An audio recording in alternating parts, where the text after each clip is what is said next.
Durante el lanzamiento de la estrategia para promover la lectura en México, Andrés Manuel López Obrador habló de cómo regenerar al país, acabar con la corrupción y encontrar la felicidad a través de los valores. El presidente de México estableció en Mocorito, en el estado de Sinaloa, que la felicidad no solo es acumular bienes materiales, las alhajas, la troca, camioneta, ni el lujo barato. La verdadera felicidad es estar bien con uno mismo, estar bien con nuestra conciencia y estar bien con el prójimo. Esa es la verdadera felicidad. Es por ello que aprovechó para reiterar la distribución de la cartilla moral, con el fin de fortalecer los valores en las familias mexicanas. Hacerle ver a todos, de manera especial a los jóvenes, que solo siendo buenos podemos ser felices.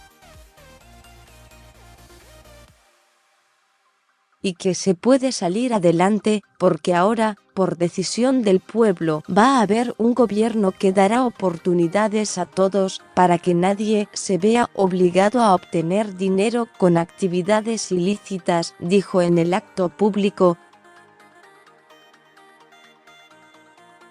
La cartilla moral es un ensayo que Alfonso Reyes escribió en 1944 a petición del entonces secretario de Educación Pública, Jaime Torres Bodet, escritor y político, quien emprendió una intensa campaña de alfabetización en el México posrevolucionario.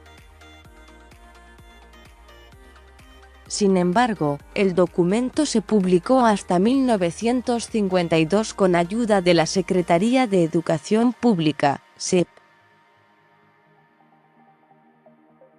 Su primera y más importante lección es que el hombre debe educarse para el bien.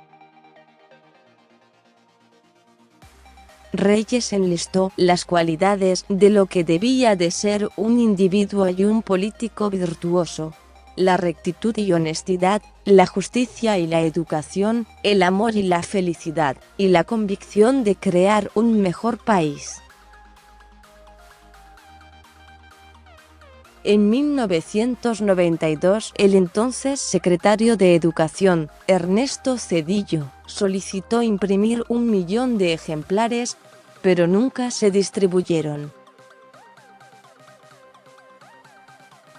La edición del ensayo de Alfonso Reyes, publicada por el nuevo gobierno de AMLO, es propuesto como un manual de ética para la vida pública y privada, como era la intención de Jaime Torres Bodet.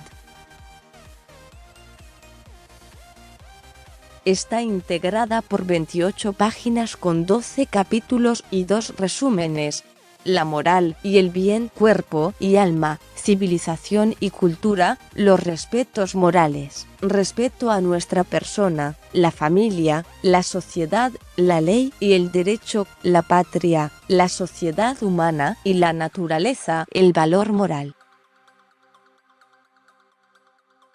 López Obrador ha señalado que una de las razones de la decadencia que padece México es la pérdida de valores culturales, morales y espirituales.